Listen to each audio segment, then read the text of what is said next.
How often do people buy a second car from the same salesman? Right. Very rare. Mm-hmm. Unless, of course, he's your brother or friend or something like that. Mm-hmm.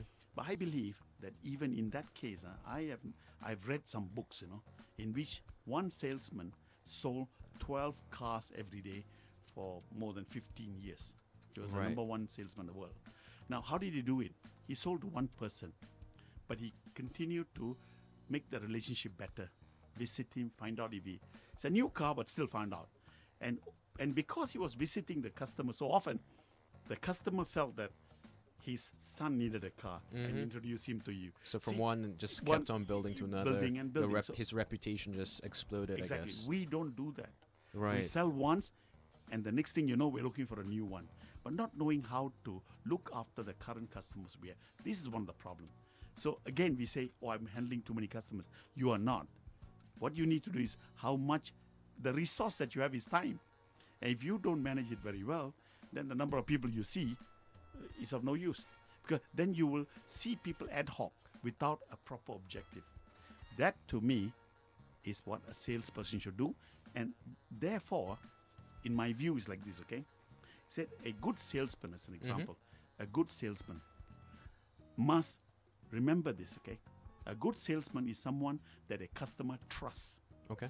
And if you are a good salesman and a customer trusts you, then you better learn to keep that in your credit. Meaning that Right. I must deliver.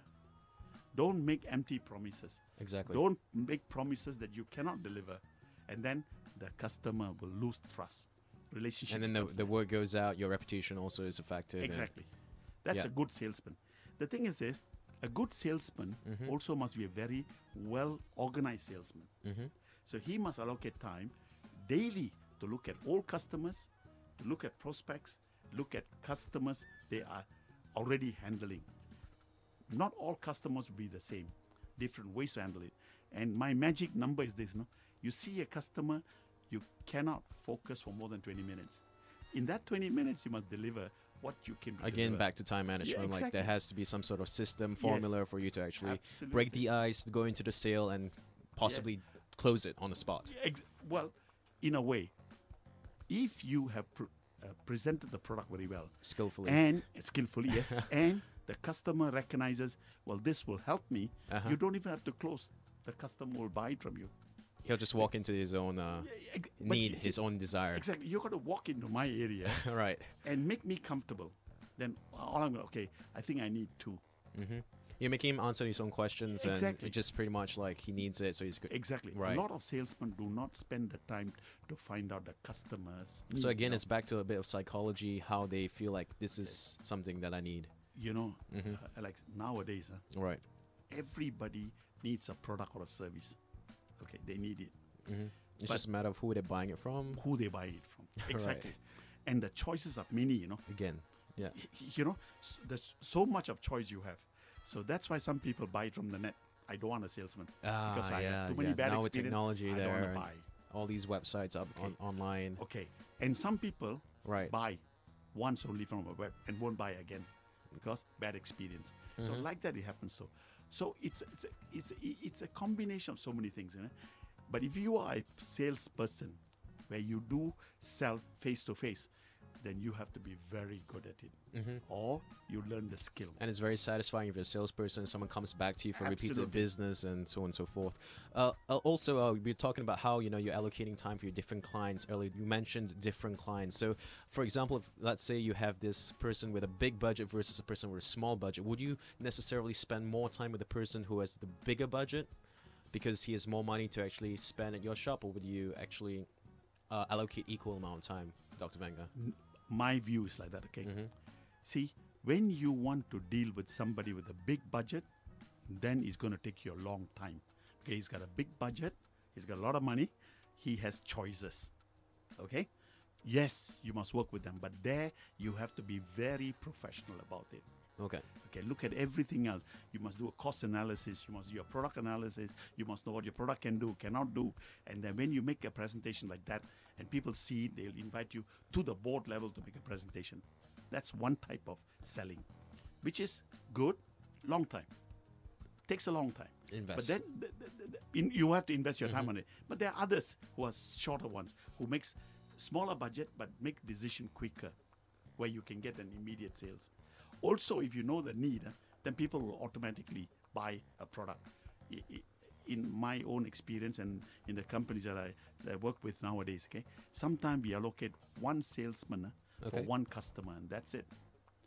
All throughout his life, every day he's at the customer's place, seeing how he can add on more value, because there are many things we can do for the customer, and especially in the manufacturing field. Okay? Right. So when you get one customer, you work with the customer, and sometimes we have one salesperson and one coordinator for one customer. Just purely assigned for the Pure accounts. But assigned for that. what if you like squeeze all the juice out of this customer already? Like you've been selling him You will constantly never- in and out. You will never do that. Right. Because right. why? So, A company must grow. Sales must grow. okay. If sales don't grow, the company will die Mm-hmm. and close down. No company in the world is built to close down.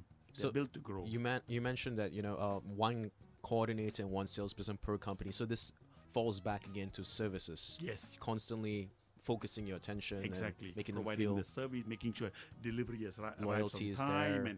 and making sure what else they need. And you continue to do that all the time. So at this stage, I'm telling you, Alex, as a salesperson, the primary concern for you would be, how do I manage my time right. effectively? And some people tell me, oh, I work very late. Yeah, what are you working with? And where have you wasted your time? So if you do not organize yourself well, then you got a problem, okay?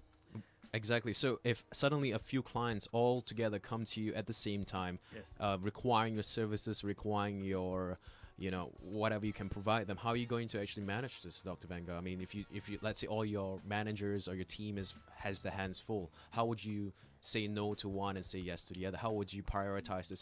Does it fall back to budget again, or No. It falls back one thing. See, a group of customers, okay, you manage them well. If you manage them well, you're constantly seeing them, Right, and you right, already right. can foresee what can happen. okay, But in the same time, there may be customers putting demand on you. Now, it is not a question of importance of the customer, then you jump on help. But look at the situation. Is it a small problem or a big problem? If it is a small problem, a coordinator can probably help. A smaller person within the organization can jump in and say, let me help you, let me sort it out. But it's a major problem. Major problem meaning that either product has been defective or did not deliver the way it's supposed to deliver. Complaints are coming in. Then complaints are coming in. Then you should address it. To me, a complaint comes in. It doesn't come in overnight, but over time. See, as a salesperson, you must recognize that very quickly already. Okay. See, as you are talking to the customer, you pick up hints, like yesterday when we were doing this, that happened, this happened. So all that, let me take a look at it. Let me bring my engineers, see what can be done. How you should be proactively looking at it. So people want that kind of salesperson who proactively telling me what I need to do to improve my product. Listen, nobody in this world wants to make less money. They want to make more money, right? They want to also improve their productivity, meaning with the same resources I have, the amount of money I have, the amount of machines I have, whatever I have, how can I do a little more? So in other words, a good salesperson will be able to prevent these things from happening. They'll Yes. be able to foresee customers all coming at the same time and Absolutely. be able to come up with plans and strategies just so that these things do not happen in the first Exactly. place. Which brings me to another point. Mhm. Salespeople get distracted very quickly. When you are making a sales call, make sure that your handphone is switched off. Right. Your computers are shut down. Everything is shut completely down. And then focus. Like you see, you're talking to me, Alex, now. Your mind can't shut down from the Olympics badminton game. You can't shut it down, right? Right. It's So, difficult. sort of. Yeah, I mean, yeah. the whole country is going through this. Exactly. We go there. But you must have the ability, even now, Yeah. as we speak, you must have the ability To focus consciously be here. consciously be there for even a short 20 In minutes. the present moment Yeah, and just exactly. really living it out. Yeah, I am doing that 90%, I would Yeah, say, exactly. Dr. Okay. Vanga. See, Right with you. that is the quality a salesperson should have. Otherwise you get distracted. Right, And once you're exactly. Mhm. distracted, you lose the sales. You lose the customer. One way or another, actually, I think what you're speaking here also is from heart to heart. You can Yeah. sort of like feel it Yes. that this person is not really with me. Yeah. He's not on the same You wave can- as me. yeah, You can, exactly. It's just like a feeling. Yeah, exactly. Sort of thing That going on feeling here. is very real, I tell Yeah, you. yeah. Because when I feel that you are not with me, automatically my attention. It's a little rude in a way.